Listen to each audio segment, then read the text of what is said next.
So in this example problem, we're going to determine the displacement of our beam VC of x using the Rayleigh-Ritz method. Alright, so for the Rayleigh-Ritz method, we're going to assume that VC of x is going to be the sum of a bunch of functions of a constants times some known functions of x. Okay, so what we're going to assume VC of x to be is a polynomial a a a naught a1x plus a2x squared plus a3x cubed. All right, we could keep going, but we're gonna stop at 4 for now, um, just to make our problem a little bit simpler to solve. So the first thing we're gonna do for our is we're gonna apply our boundary conditions to our initial function. So we know that VC when x is equal to 0 is going to be equal to 0. So if that's the case, you get a0 plus a bunch of 0 terms for a1 times x, a2 times x squared, a3 times x cubed. Therefore, we can say that a0 must be equal to 0 for our polynomial to fit. We can do a similar process where we can say the slope at x is equal to 0 must also be equal to 0. So the slope is just the first derivative of VC of x with respect to x. In that case, we would get a1 plus 2a2 times 0 plus 3a3 times 0 squared. All the other terms in the problem end up becoming 0, so we're left with just a1. So a1 must also be equal to 0. Okay, so our VC of x term gets simplified down to just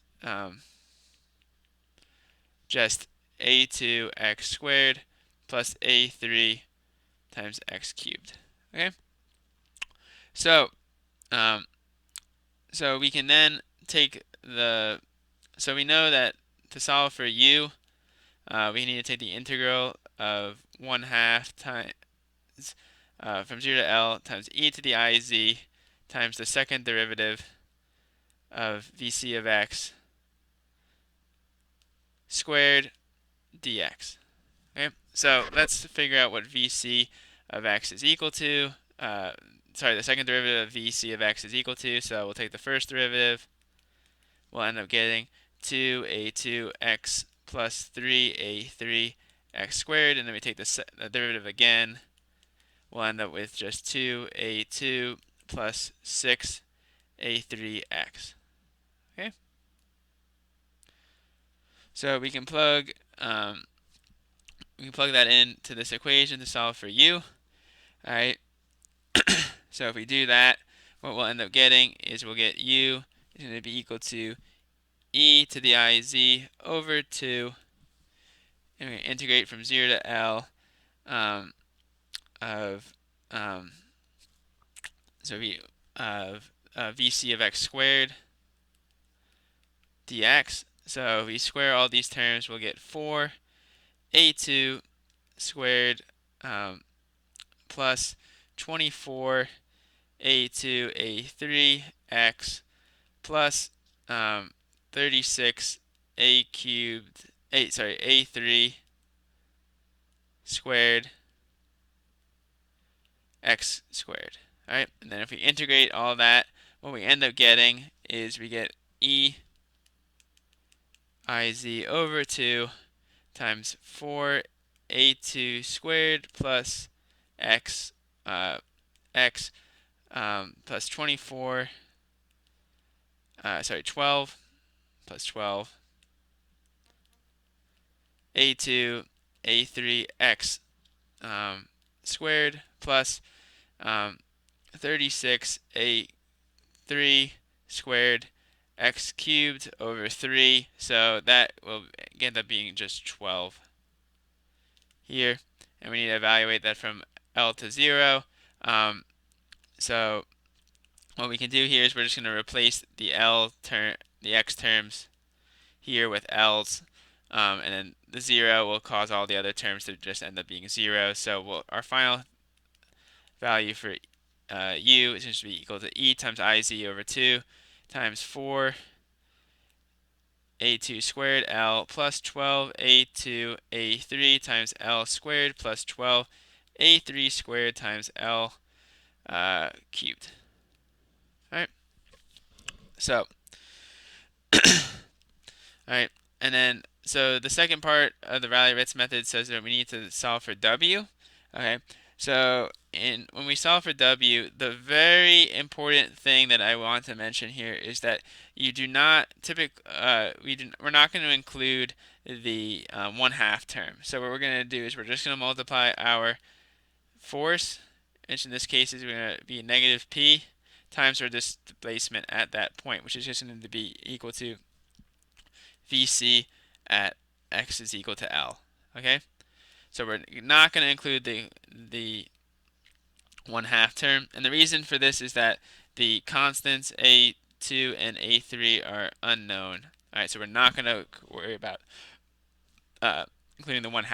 All right, so if we do that, what we'll end up getting for U is that we'll get, when we plug in VC is equal to L, we'll get P times L squared times A3L plus A2. Okay. All right. So so now we can set sorry, there should be a negative sign still. Okay. So we can now set we can now find our total energy, our total potential energy in the system, pi. So we're going to set U equal to minus W. That's going to be equal to e to the iz over 2 times 4a squared L. So this is just U plus 2a cubed a3 squared L cubed plus 12 a2 a3 L squared plus P times a2 L squared plus a3 L cubed. Okay, so we're going to then take the derivative of pi with respect to a2. If we do that and set it equal to 0, what we'll end up getting is we'll get 4 e to I a2L plus 6 ei a3L plus PL squared.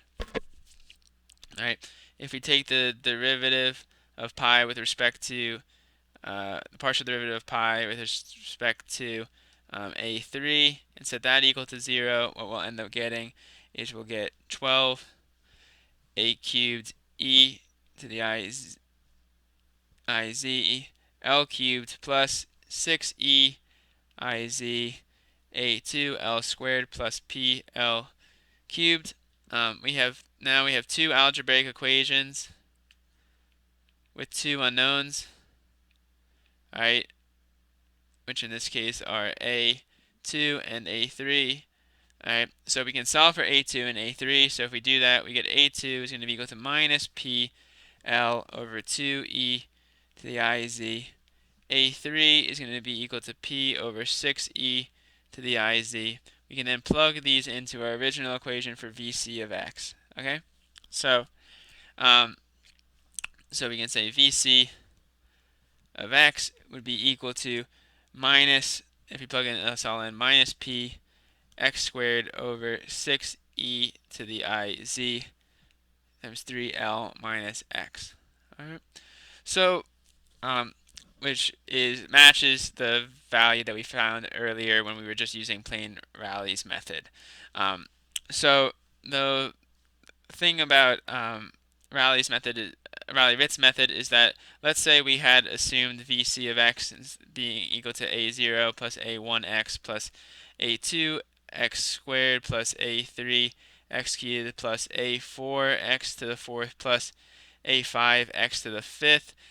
If we had used the same method, we would have had an additional two equations for a4 and a5.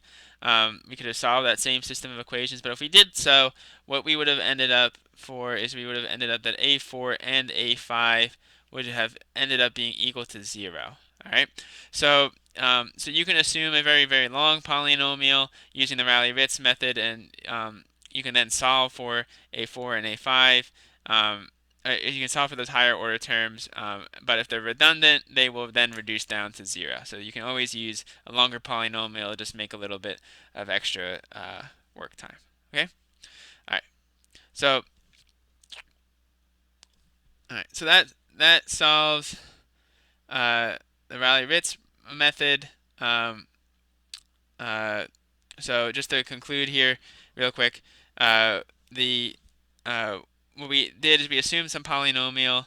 Using the boundary conditions, we tried to remove any unknown variables as possible to reduce the number of unknown constants we had to take the derivative with respect to.